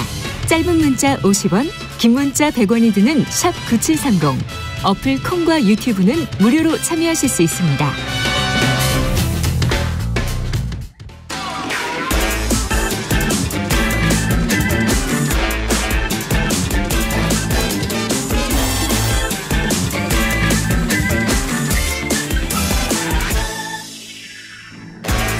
네, 최경영의 최강시사 한 번 더 뉴스 시간입니다. 정은정 작가와 오늘은 함께하겠습니다. 안녕하십니까? 네, 안녕하세요. 대형마트 의무 휴업일이 하루 있었잖아요. 월 2회, 일요일마다. 월 2회. 네, 네. 지금 이게 없애자는 분위기입니까? 예, 뭐 소상공인 보호를 위한 대형마트 의무 휴업일이 2014년 1월 유통산업발전법에 따라서 실시가 됐으니까 월 일요일 2회, 그런데 뭐 다른 지역에 따라 조금 그냥 평일에 쉬는 곳도 있었고요. 그래서 영업시간 오전 10시부터 자정까지 이렇게 대형 유통업체에 이렇게 적용을 했던 법인데, 대체로 이렇게 그 격주 일요일에 쉬는 것들이 좀 정착이 된 지가 벌써 한 10년인데, 이번에 대구시에서 먼저 이 의무 휴업을 좀 폐지한다라는 이렇게 움직임이 있거든요. 그래서 광역단체가 나선 것이 처음이기 때문에 이후에 어떤 다른 지자체도 이 휴업일 자체를 이렇게 폐지하는 방향으로 가지 않을까. 그러니까 일단은 일요일을 평일로 옮긴 거에 대해서 합의가 나왔습니다. 네. 그랬군요. 대구시에서. 네네. 이게 지금 우리만 있는 게 아니고 해외에도 있는 제도였죠. 예, 그렇습니다. 그래서 뭐 보통 법을 위반할 때는 해외 법들을 상당히 많이 참고를 하는데요. 프랑스의 르와이에법도 있었고, 독일의 공정거래법, 영국에도 일요일에는 6시간 이상 영업을 대형 유통업체들한테는 하지 못하게끔 하는 법이 있었고요. 예. 그동안 이 대형 유통업계의 의무 휴업일 무용론이 계속 제기돼 왔었습니다. 근데 이 광역단체가 본격적으로 호응을 한 것도 처음인데, 홍준표 대구시장의 공약이기도 했고요. 그리고 윤석열 정부의 어떤 규제 철폐의 일환이기도 했는데요. 뭐 이후에도 이제 각 지자체가 본격적으로 나서게 되지 않을까, 그 신호탄으로도 보는 지금 그런 상황입니다. 소상공인들 반응은 어떻습니까? 주목할 것은 이번에 이 대구의 뭐 하나는 일이긴 하지만 중소유통업체 관계자들까지 같이 와서 협약식에 이르게 됐습니다. 대구에서는 대구시가? 대구시 관계자들, 그리고 이렇게 대형 유통업체들, 중소유통업체 관계자들이 협약을 하고, 지금 일요일 날 영업을 제한한다고 해서 전통시장이나 어떤 소매상들의 영업에 이렇게 큰 이득이 되는 것 같지 않다, 뭐 이런 판단들도 나왔다고 하는데요. 해보니? 예, 근데 전문가들은 좀 다른 의견을 제시하고 있습니다. 예. 지난 10년 동안 유통 환경이 너무 변한 거죠. 다 온라인으로 사죠, 지금. 1인 가구의 증가에 따라서 굳이 대형마트에 갈 필요도 없고요. 그리고 또 편의점이 굉장히 약진을 했죠. 그랬죠. 예, 그래서 그동안 뭐 중소 도시에 그 너나 없이 막 진출을 해서 결국에는 적자의 규모는 대형마트의 어떤 그 유통 변화 환경에 기민하게 대응하지 못한 것 때문이었지, 이 의무 휴업일 때문은 아니었다라는 의견도 지금 팽배하고요. 네네. 예. 이 반발을 하는 주체가 좀 달라진 것 같은데. 예, 하지만 이번에 이 협약식에 열린 대구시청 앞에서 마트산업 노동조합 소속 30여 명이 이 의무 휴업일 변경에 반대하는 시위를 벌였습니다. 일요일에 근무하는 것 자체가 상당히 큰 스트레스잖아요. 이렇게 되면 우리는 일요일에 근무하게 된다. 예, 다른 사람들의 일상과 굉장히 다른 그 삶을 살게 되는데, 그래도 이번에 이 의무 휴업일 때문에 월 2회 정도의 휴일을 지킬 수 있었는데, 그렇죠. 이번 논의에서 노동자들의 이야기가 완전히 빠져버린 거죠. 10년 전에 이 의무 휴업일 그 제도가 도입이 될 때는 노동계의 그 의견들도 물어봤었는데, 이번에는 아예 그냥 배제를 해서 실제로 일을 해야 되는 이 당사자의 노동자들의 의견은 왜 반영하지 않았느냐라는 그런 반발도 나오고 있습니다. 예. 그러니까 일요일은 계속 열고 평일에 하루 쉰다는 거예요? 아니요. 그러니까 일요일에 2번 쉬는 거를 평일로 2번을 정해서 옮긴다는 거죠. 뭐 수요일이든 목요일이든. 수요일이든 목요일이든. 예, 그런데 이 문제가 뭐냐면 그동안 대형 유통업체들이 이렇게 뭐 새벽 배송이라든가 당일 배송 같은 이런 규제 해제에 대한 요구들이 굉장히 많았습니다. 예. 그래서 이 의무 휴업일이 그 폐지가 되면은 결국에는 다른 규제들도 다 풀어달라는 그 요구에 전초전이 되지 않을까, 이런 우려들도 좀 나오고 있고요. 예. 네. 그리고 벨라루스가 러시아의 우크라이나 침공, 이 전쟁에 합류한다는 이야기. 예, 어제 그 러시아 푸틴 대통령이 대표적인 친러 국가 벨라루스 민스크에 방문을 했고요. 예, 루카셴코 대통령이 마중을 나와서 뭐 워낙 동맹 국가라고 이렇게 이야기를 하잖아요. 예. 근데 오늘 협상 그 정상회담 결과를 보게 되면 아주 구체적으로 참전 요구에 대한 이야기는 나오지 않고, 우리는 뭐 동맹이다 이 정도로 확인을 했다고는 하는데, 지금 러시아 이 우크라이나 전쟁의 전황이 썩 좋지 않다라고 이렇게 푸틴 대통령이 자기 입으로 스스로 인정을 했습니다. 러시아에게. 네, 예. 그러니까 그 푸틴 대통령이 민스크에 가서 지금 러시아의 상황이 좋지 않다. 러시아에 이제 그 불리하다. 밀리고 있다 이런 예. 이야기인데 이런 상황에서 그 친러 국가의 대표적인 국가라고 할 수 있는 벨라루스에 방문했다는 것 자체가 강력한 메시지이겠죠. 예, 그래서 지금 뭐 군사적 주제에 대해서 논의는 할 수 있지만 구체적으로 참전 요구를 하진 않는다라고는 하지만 뭐 벨라루스 입장에서는 어떤 식으로든 지금 러시아의 그 전쟁을 도울 수밖에 없었고 그리고 또 앞으로도 어떻게 또 도와야 되나 이런 고민들을 좀 휩싸여 있겠죠. 네. 네. 벨라루스가 대표적인 친러 국가고 이 직간접적으로는 지금 참여는 하고 있어요? 예, 벨라루스는 이 러시아의 우크라이나 침공 초기부터 자국 내 군사기지를 제공을 했습니다. 네. 그래서 제재를 받은 거죠. EU의 제재뿐만 아니라 이번에 뭐 그 월드컵 기간에서 피파부터 해서 유럽 그 축구리그인 웨파컵까지 전반적으로 스포츠나 문화계까지도 벨라루스를 이런 전쟁 국가로 분류를 하면서 이 음으로 양으로 압박을 했었는데 예, 그래서 우크라이나 수도 키이우라고 하잖아요. 그렇죠. 거기를 향할 때 러시아군이 벨라루스에서 진격을 했습니다. 그러니까 직간접적으로 많이 도우기는 했었지만 좀 역사를 살펴보면 벨라루스 같은 경우에는 이 소비에트 연방이 해체될 때 반대를 했던 국가입니다. 그러니까 상당히 친러 성향이 강하고요. 그리고 1999년에는 한번 연합국도 이룬 정도의 그래서 그 어떤 다른 국가들과는 달리 그렇군요. 상당히 러시아와 친연성이 강한 국가이고요. 예. 또 이 러시아의 송유관과 가스관이 이 벨라루스를 통과한다고 합니다. 여기는 뭐 나토나 EU 가입하려고 하는 러시아 과거의 소비에트 연방 국가들하고는 완전히 다르군요. 예, 그래서 그 벨라루스가 그동안 러시아의 이 통행세라고 해야 되냐 그런 것들을 요구를 하면서 러시아에 상당히 많은 물질적인 도움을 받았지요.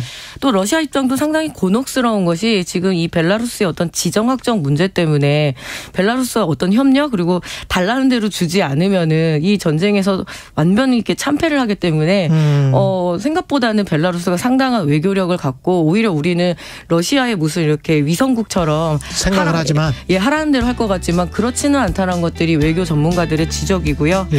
다만 지금 가장 큰 문제는 러시아 참전군이 상당히 문제죠. 여기까지 듣겠습니다. 전쟁은 빨리 끝났으면 좋겠습니다. 네, 그렇습니다. 그게 제일 큰 문제인 거죠. 한 번 더 뉴스 정은정 작가였습니다. 고맙습니다. 고맙습니다.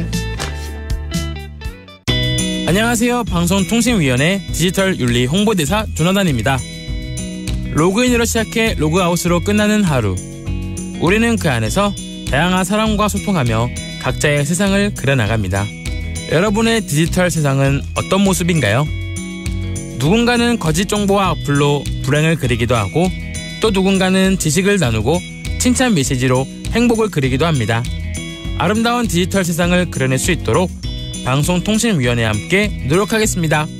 배려와 소통으로 함께 만드는 디지털 공간. 아름다운 디지털 세상은 나로부터 시작됩니다. 아이 김씨 밭에서 뭐해? 인삼 경작 신고하려고 반면적 좀 재고 있었지. 그게 뭔데? 나도 해야 하나? 당연하지 이 사람아. 인삼 농사 짓는 사람들은 모두 해야 한다고.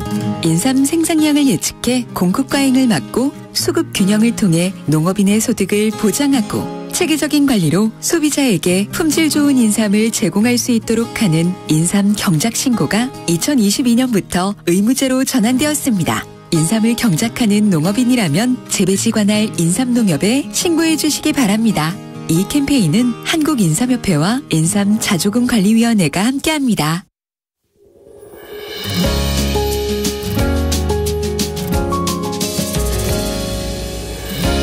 우리 가까운 곳에 어느새 흐르고 있었던 행복들 물결 따른 걸음마다 불빛 담은 행복마다 미소 짓던 우리 모습 물결 따라 물빛 따라 우리 곁에 K-워터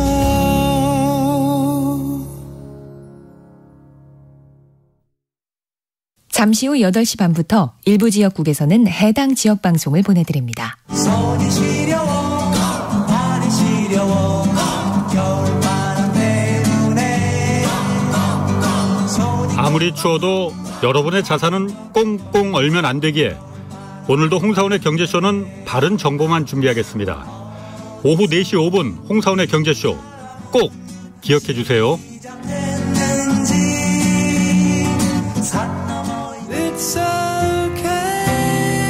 진행은 서툴지만 내용은 알찹니다. 진실의 편에서, 정의의 편에서, 약자의 편에서 뉴스를 전합니다. 주진우 라이브와 함께 더 많이, 더 오래 웃었으면 좋겠습니다. 매일 오후 5시 5분 KBS 1라디오 주진우 라이브. 지금 시각은 8시 30분입니다.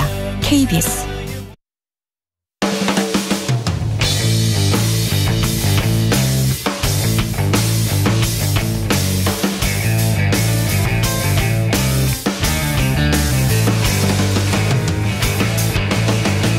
최경영의 최강 시사.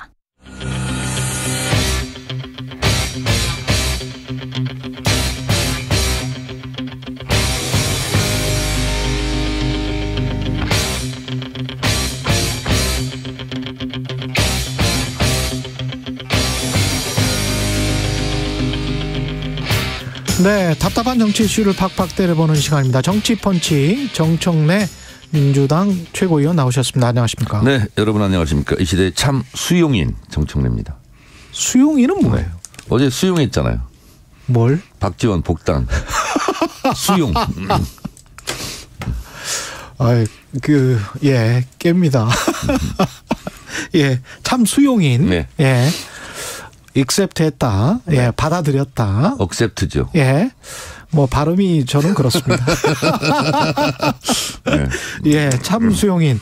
그 반대를 하셨는데 왜 반대하셨었어요? 원래? 원래 그분이 예. 문재인 당대표 시절 예. 경선을 했지 않습니까? 치열하게. 그랬죠. 그리고 그때도 제가 최고위원이었어요. 아, 최고위원 오래 하셨군요. 그래서 예. 그분이 당을 깨고 나갔던 예. 생생한 기억을 어느 누구보다도 제가 많이 하고 있죠. 아. 그리고 그때 국민의당 안철수당 그렇죠.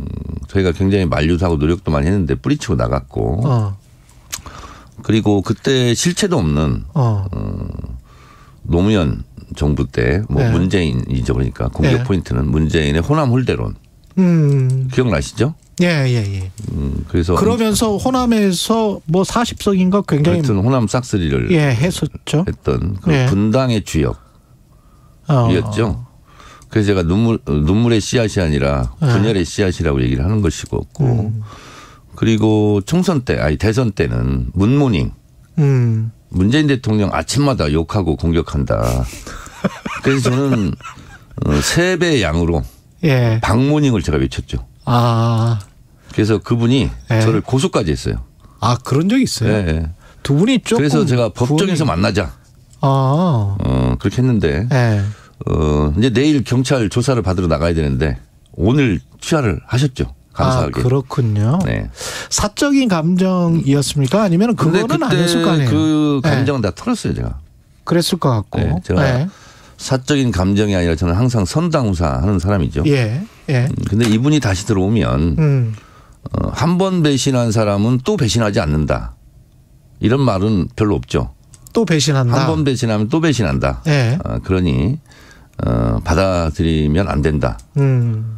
그리고 설령 나중에 어쩔 수 없이 받아들인다 할지라도 그 분당의 주역으로서 당원과 지지자들에게 사과 절차는 거쳐야 된다.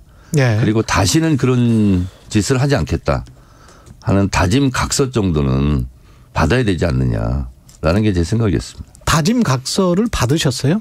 근데 뭐 어제 공개적으로 이재명 당대표를 중심으로 통합 단결해서 뭐 정권을 탈환하는데 뭐 힘을 보태겠다는 그런 식으로 뉘앙스로 얘기를 하시더군요. 근데 박지원 전 국정원장의 말 펀치가 그렇게 센가 봅니다. 그렇지는 않아요. 그렇지는 않습니까? 왜냐하면 언론은 갈등 중심, 분열 중심으로 보도를 하게 돼 있지 않습니까? 그러니까 이분이 갈등과 분열을 많이 했기 때문에 언론의 수요가 있었겠죠. 근데 민주당이 들어오면 뭐 그분 또 뭐 언론에서 많이 다뤄주겠습니까? 그 복당을 하셔서 근데 일종의 이제 올드보이란 말이죠. 어떤 역할을 할 수 있을 거라고 생각하세요? 그래서 저는 이제 어제부로 민주당 당원이 되셨기 때문에 잘하셨으면 좋겠다 이런 건데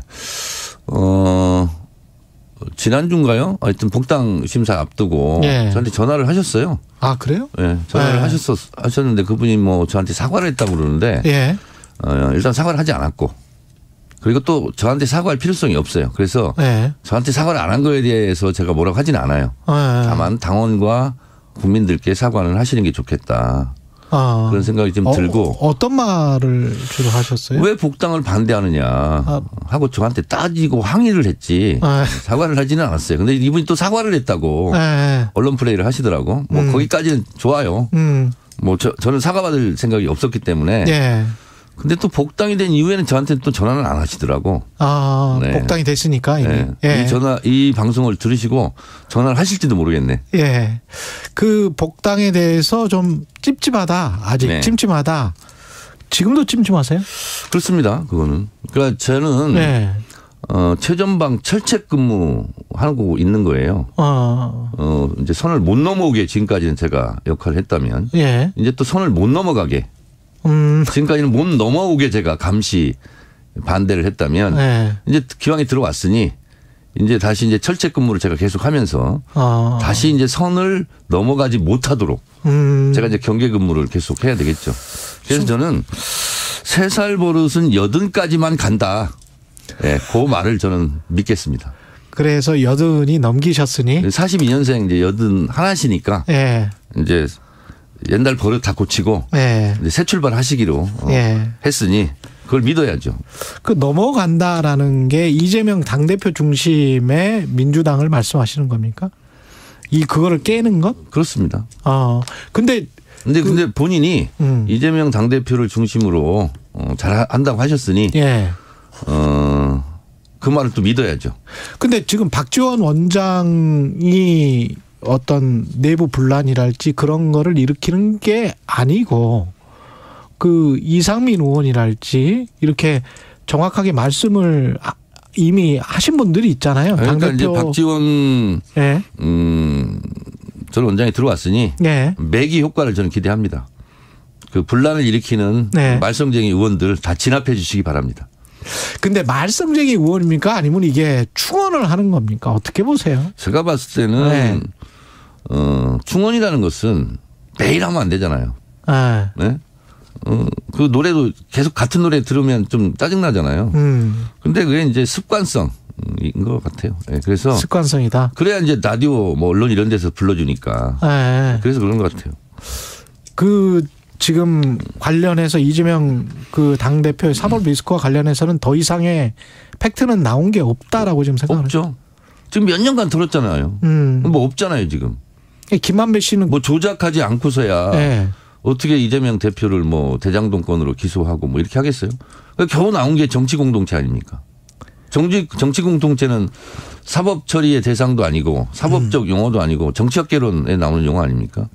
근데 시나리오 무슨 이제 정치를 시나리오로 할 수는 없습니다만은 국민의힘이나 뭐 검찰이 만약에 국민의힘의 편을 들고 있다면 국민의힘 입장에서는 검찰이 계속 그 수사를 하다가 적절한 시점에 내년 한 하반기쯤에 다시 이 문제를 꺼내는 게 낫지 않을까요? 아니 그러니까 그건 제가 뭐 그들의 속셈을 뭐 시나리오를 알 수는 없는데 앞으로 하여튼 박지원 전 원장이 잘 막아주시기 바랍니다. 박지원 전 원장이 막아야 된다. 그런 역할을 하시겠다고 지금 복당 신청했잖아요. 자 그런데 제가 진지하게 한 말씀 드리면 용선을 하되 잊지는 말자. 용선을 하되 잊지는 말자. 왜냐하면 그래서 꺼진 불도 다시 보자 이런 심정으로 앞으로 박지원 원장을 잘 보겠고요. 그리고 이게 이제 제가 어제도 얘기했지만 당원 당규 정신에 부합하지 않다. 그리고 공정하지도 형평성도 없다. 제가 이렇게 얘기했거든요. 이게 뭐냐면 유명무죄 무명유죄냐. 당장 민영배 의원 같은 경우는 당을 위해서 본인이 살신성인한 거 아닙니까? 그렇죠. 근데 아직 복당이 안 되고 있잖아요. 민영배 의원은 살신성인했는데 그 박지원 전 원장 같은 경우는 본인의 이익을 위해서 나간 거지 않습니까? 당을 깨고 예. 일종의 해당 행위를 한 거죠. 민영배 의원은 애당 행위를 한 거고. 예. 그런데 박지원 원장은 복당되고 민영배 의원은 복당이 안 되고 이것도 일단 형평성이 안 맞고 일단 또 하나는 당원 당규가 강화돼서 네. 예를 들면 경선 불복 탈당 그런 경우는 10년 동안 민주당 후보가 못 돼요. 복당도 안 되고. 네. 그런데 이분은 아예 당을 깨고 나간 분 아니에요. 그렇죠. 하여튼 더 치명적이고 더 큰 해당 행위를 한 거라고 본다면 그러면 누구는 복당이 안 되고 누구는 되고 그러면 결국은 유명한 사람은 무죄 처리해서 복당을 받아주고 유명하지 않은 무명 인사들은 계속 그 죄를 묻어서 복당을 시키지 않고 이런 형평성이 좀 안 맞는 부분이 있어요. 그래서 제가 원칙을 지키자. 또 하나는 이재명을 지키자. 이재명을 지키자는 것이 결국은 당을 지키자라는 것이고 당을 깬 분이었기 때문에 그 병이 또 도질 수도 있지 않습니까? 그래서 제가 예방주사 경계 차원에서 말씀을 드린 거고 예. 그렇지만 또 예방주사를 맞았다고 독감이 안 걸린다는 보장도 없잖아요. 예. 그래서 제가 계속 철제 경계 근무를 하겠다는 것이고 그런데 가장 좋은 것은 박지원 전 원장께서 옛날에 그 잘못된 부분에 대해서 철저하게 참여하고 예. 당을 위해서 열심히 헌신해 주신다면 제가 왜 박수를 안 치겠습니까? 알겠습니다. 그 시간이 뭐 한 4분밖에 안 남았네요. 박지원 전 원장 이야기만 거의 하다 끝낼 수는 없으니까. 4분을 더 연장하세요. 그러면. 다음 또 분도 있기 때문에. 노웅래 민주당 의원 체포동의안은 어떻게 될 것 같습니까? 저는 부결시켜야 된다고 생각합니다. 부결시켜야 된다? 개인적으로, 지도부가 아니라 제 개인적으로. 왜 그러냐면 네. 불구속 수사, 불구속 재판이 원칙이고요. 무죄 추정의 원칙이 있고요. 네. 그다음에 공판 중심주의 원칙이 있습니다. 그런데 노웅래 의원이 철저 수사를 협조했고 그리고 내가 재판을 받겠다. 법정에서 진실을 가리겠다 한다면 뭐 증거인멸이나 도망갈 우려가 없지 않습니까? 현역 국회의원이고. 그런데 굳이 이걸 체포동의안을 내는 것은 검찰의 힘자랑 근육자랑이라고 생각을 해요. 그리고 특히 지금 민주당 야당 탄압과 정치 보복 이 부분을 일삼고 있기 때문에 그 제동을 국회에서 걸어줘야 된다. 그렇게 생각을 합니다. 지도부의 생각은 아니지만 개인적으로 수석 최고위원은 그렇게 생각을 한다. 거기다가 수석 최고위원을 붙이기보다는 예. 정청래 의원 개인. 아, 정청래 의원 개인. 네, 수석 최고위원이라는 용어도 없습니다. 아니 그거는 강조를 하셨었는데 지난번에는 또. 저는 그렇게 강조하지 않고요. 아 그래요? 제 지지자들이 수석 최고위원을 만들어야 된다. 이렇게 한 거죠. 네. 알겠습니다. 그리고 그 국정조사 관련해서는. 그리고. 예. 박지원 전 원장은 앞으로 잘 하시기 바라고 예. 잘 할 것으로 기대하겠습니다. 알겠습니다. 그 계속 강조를 해 주시고 네. 계시는데 그 국정조사 관련해서는 이렇게 여당은 그냥 안 하는 방향으로 가는 걸까요? 어떻게 보십니까? 돌아가는 모양새는 안 하고 싶어 하고 있는 것 같아요. 1월 그리고 7일까지 지금 국정조사 합의를 괜히 받았다 이렇게 얘기하는 또 윤핵관들도 있고 예. 그래서 결국은 회피 전략, 시간 끌기 전략 그래서 지연 작전 이렇게 쓰고 있는 것 같아요. 그런데 참사 그 희생자 유가족분들이 가만히 있겠습니까? 아마 못 견딜 겁니다. 그렇게 안 하고 싶어도. 한덕수 총리는 어제 갔다 그냥 30초 만에 왔다고 하는데. 저는 그건 사진 찍기용이라고 생각을 해요. 사진 찍기용이다? 네. 우리가 네. 이렇게 갔는데 외면당했다. 거부당했다. 우리는 최선을 다했다. 이런 알리바이를 남기기 위해서 가지 않았을까? 근데 대통령은 생각합니다. 49일 그 추모제 때는 그때는 참석을 안 하고 또 윈윈 페스티벌 갔단 말이죠. 윈윈터 페스티벌. 그러니까 기억을 못했든지 중요 사안이 아닌 것이 됐든지 어쨌든 대통령이 49제 하는 날 그렇게 하는 것은 대단히 부적절하죠. 유가족들의 가슴에 다시 한번 대못질을 하는 거죠. 예. 그리고 마지막으로 오늘 참 알차게 질문을 다 하는 것 같습니다. 네. 국민의힘이 100% 당원 투표로 선출하기로 당대표. 체육관 정당이 되겠다는 거죠. 옛날에 전두환식 그 체육관 선거. 나 뽑아줄 사람 통일주체 국민의힘 10,000명 정도 모아서 나를 뽑아달라. 그리고 대통령이 됐다 하는 것처럼 국민의힘은 이제 국민 여론, 국민의 민심은 중요하지 않다. 당대표를 뽑은 당원들만 모여라. 그래서 이제 체육관 정당, 체육관 선거를 하겠다는 거죠. 그런 독재 정권식 발상은 결국 국민 저항에 부딪히지 않겠습니까? 정치펀치 정청래 민주당 최고위원이었습니다. 고맙습니다. 감사합니다. 이 시각 교통정보입니다. 오늘 출근길 돌발 구간이 많습니다. 분당 수서로 성남 방향 수서 나대목 2차로에서 사고 났습니다. 청담대교부터 밀리고요. 올림픽대로 공항 쪽으로는 암사대교에서 청담대교까지 정체고 그 사이 천호대교 부근 1차로에 고장난 차가 서 있습니다. 동부간선도로 의정부 방향 상계교 부근 정체도 고장난 차의 여파입니다. KBS 교통정보센터에서 유하영입니다.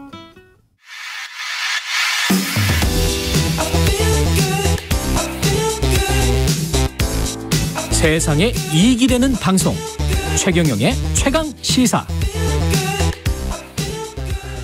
네, 반격 능력을 보유하겠다. 일본이 안보문서를 개정하면서 동북아와 한반도 안보 지형이 크게 달라질 것 같은데요. 우리는 뭘 해야 되는 건지 군사 전문가 김종대 전 의원과 짚어보겠습니다. 안녕하십니까? 안녕하세요. 예, 일본의 3대 안보문서가 개정이 됐는데 네.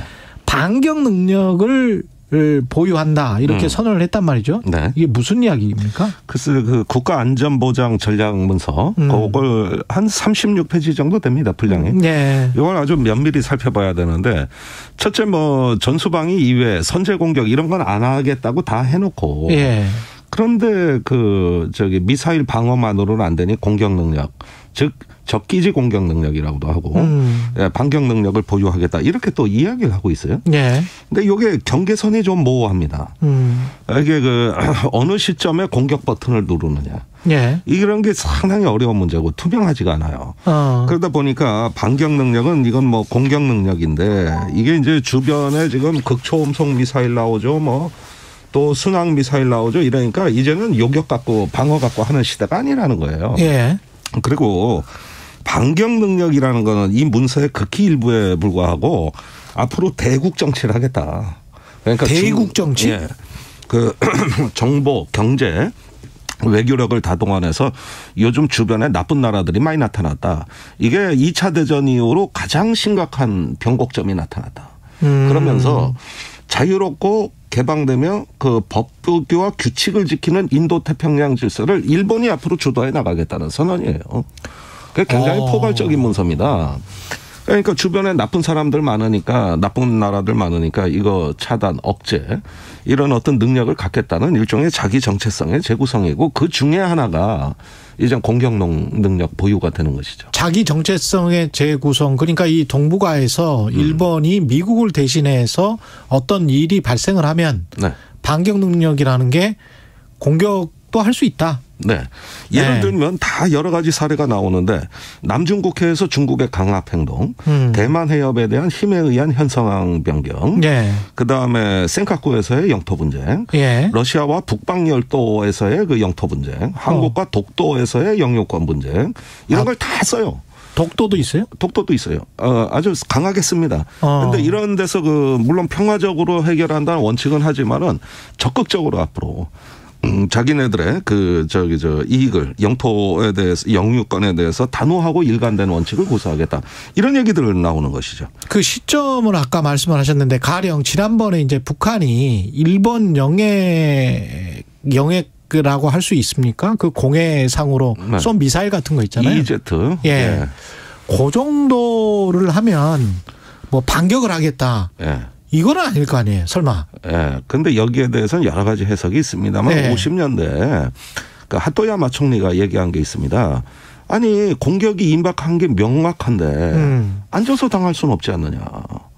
그러니까 분명히 저기 공격이 임박했고 다른 수단에 의해서 이걸 억제할 수 없는 상황에서 앉아서 일본의 그 주권과 영토 또 국민의 안전이 위협받을 수는 없는 거 아니냐.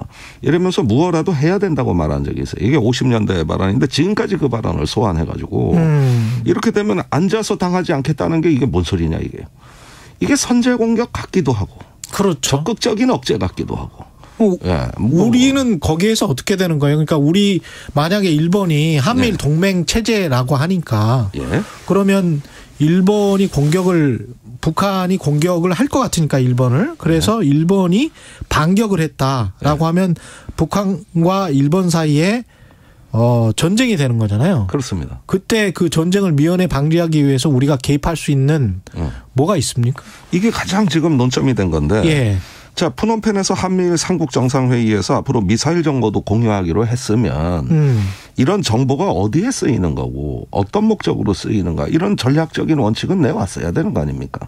그런데 지금 일본이 자기네가 심각한 어떤 위협에 처했다고 보고 선제적으로 이걸 제거하겠다고 나서는 게 우리하고는 중요한 판단 차이가 있을 수 있어요.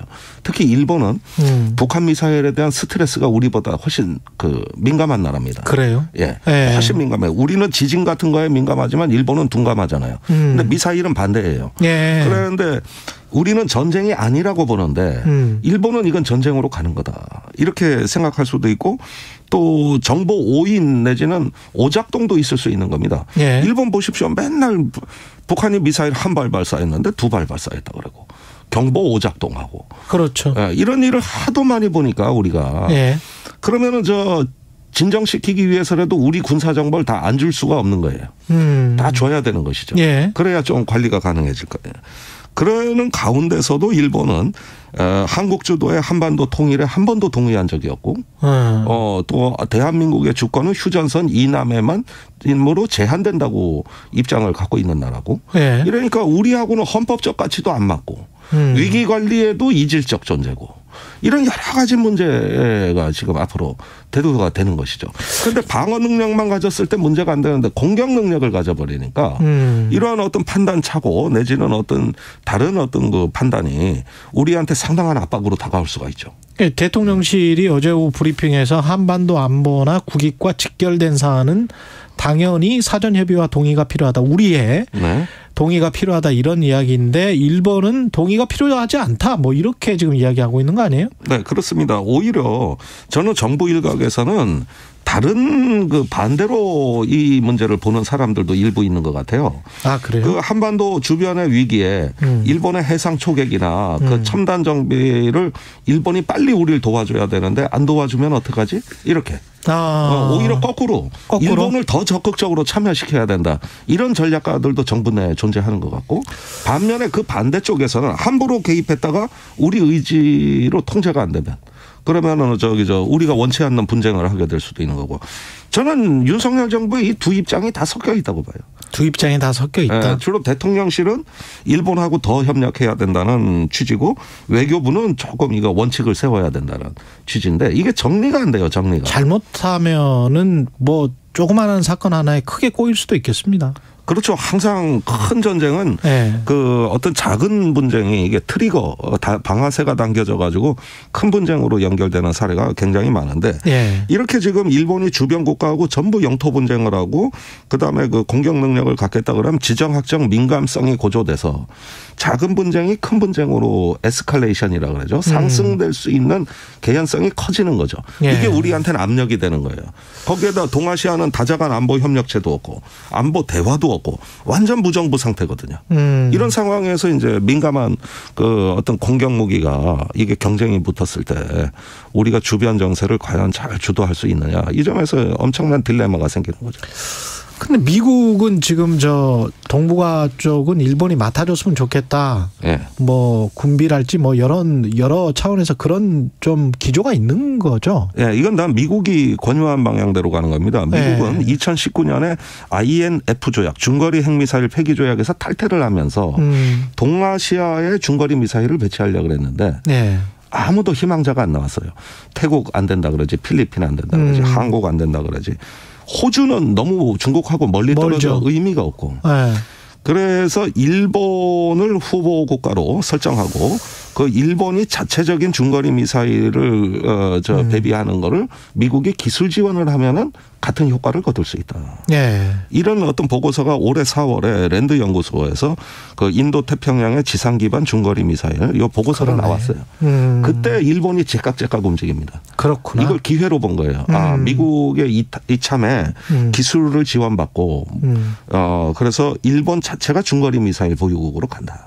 그리고 자기들은 군사적인 정체성을 좀 바꾸는 계기? 그렇습니다. 그 북한 쏜 발사체 그거는 정찰위성입니까? 예, 지금으로서는 일단 초보적 수준의 정찰위성. 정찰위성이다. 예, 20m급인데 우리 지금 민간 학생들도 5m급의 정밀도를 거두는 위성을 다 쏘거든요. 그래서 네. 아직은 이 정도는 초보적인 영상이라고 볼 수가 해상도가 있죠. 굉장히 흐리더라고요. 흐려요. 예. 예, 심지어는 1m 30cm까지 지금은 정밀하게 민간 위성도 나오고 있거든요. 아, 그렇군요. 예, 그런 점에서 아직은 초보적인데. 예. 뭐 이 나라는 결심만 하면 그냥 쑥덕쑥덕 해버리니까 이게 이제 첫 번째로 이게 보여줬다 그러지만 앞으로 뭐가 나올지 잘 모르겠어요. 그러나 네. 일단은 이게 상당히 위협적입니다. 그렇게 되면은 어떤 점에서 위협적인가요? 일단은 북한 미사일이 자꾸 성능이 개선되다 보니까 표적에 대한 정밀 타격이 상당히 능력이 확장되고 있습니다. 아. 예, 그러면은 비핵 탄두로 예. 일단 그 서울의 주요 전략 지점을 갖다가 타격을 하고 제2격으로 핵미사일을 발사할 수 있는 이런 다양한 군사 교리를 가질 수가 있는 거거든요. 그런 점에서는 일단 우리의 국가의 중심을 마비시킬 수 있는 정밀 타격전 수행이 가능해지는 겁니다. 예. 마지막으로요. 그 천공 관련해서 네. 대통령실에서 고발했잖아요. 그렇습니다. 어떻게 되고 있습니까? 글쎄 2주가 넘었는데 아직도 소식이 없어요. 아직 소식이 없다? 예, 아직 네. 소식이 없어요. 저야 뭐 제가 반격 능력을 준비했다고요. 아, 반격 능력은 준비하셨고. 예, 반격 능력을. 예. 뭐 일본만 그럽니까? 저도 예. 그러지. 근데 발휘할 기회가 없어요. 아직 연락이 없어요. 아, 연락이 없군요. 예. 알겠습니다. 김종대 전 의원이었습니다. 고맙습니다. 감사합니다. 예. 10월 20일 화요일 KBS 1라디오 최경영의 최강시사 오늘은 여기까지고요. 저는 KBS 최경영 기자였습니다. 내일 아침 7시 20분에 다시 돌아오겠습니다. 고맙습니다.